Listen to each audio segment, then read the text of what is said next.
La secrétaire d'État chargée de l'égalité entre les femmes et les hommes Marlène Schiappa, le 5 octobre 2017 à Dijon, JC Tardive 11 pas Twitter, ne remplace pas un tribunal, a souligné dimanche sur LCI la secrétaire d'État à l'égalité entre les femmes et les hommes, Marlène Schiappa, à propos de la libération de la parole des femmes victimes de harcèlement sexuel.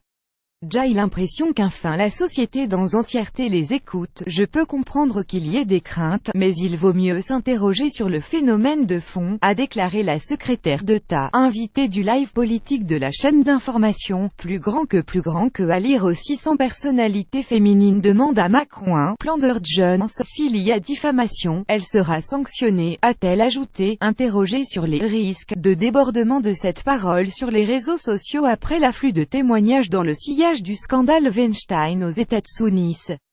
C'est un combat culturel. La lutte contre la culture du viol, les violences sexuelles, ça peut être la connaissance mais ça peut être aussi la communication, a-t-elle poursuivi, interrogée sur les réseaux sociaux comme nouvelle arme. On peut débattre de sémantique, mais ces femmes, derrière un écran, s'est sentie moins seule, dans une sorte de sororité, a-t-elle encore dit. Elle doit rencontrer le propriétaire du site jeuxvideo.com. La secrétaire d'État a salué une tribune d'une centaine de personnalités féminines, dont de nombreuses réalisatrices et comédiennes, humoristes, artistes, publiée dimanche dans le JDD, demandant au président de la République de mettre en œuvre un plan d'urgence contre les violences sexuelles. Plus grand que interview, la lutte pour l'égalité femmes-hommes est un combat culturel. Pour Marlène Schiappa, je souscris à tout ce qui peut permettre aux femmes de s'exprimer sur le sujet. Sur le fond, la plupart des choses proposées, nous sommes en train de les faire, a-t-elle dit, en indiquant notamment que 300 000 professionnels ont déjà été formés, sans toutefois préciser lesquels.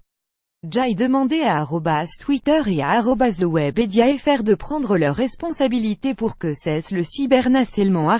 @Claranote @NadiaDampic.twitter.com 7TIVFBZ04S Marlène Schiappa Marlène Schiappa November 3, 2017. La secrétaire d'État a également annoncé qu'elle rencontrerait, cette semaine, les représentants du groupe Webedia, qui édite le site jeuxvideo.com, après la campagne de haine à l'encontre de 2 militants féministe menée par le forum Blabla 1825, qui s'en est également pris à la journaliste Nadia Dam, harcelée pour avoir dénoncé cette campagne dans une de ses chroniques sur Europe 1. Ce forum est régulièrement critiqué pour les campagnes de cyberharcèlement menées par certains de ses membres anonymes ou les propos haineux qui y circulent.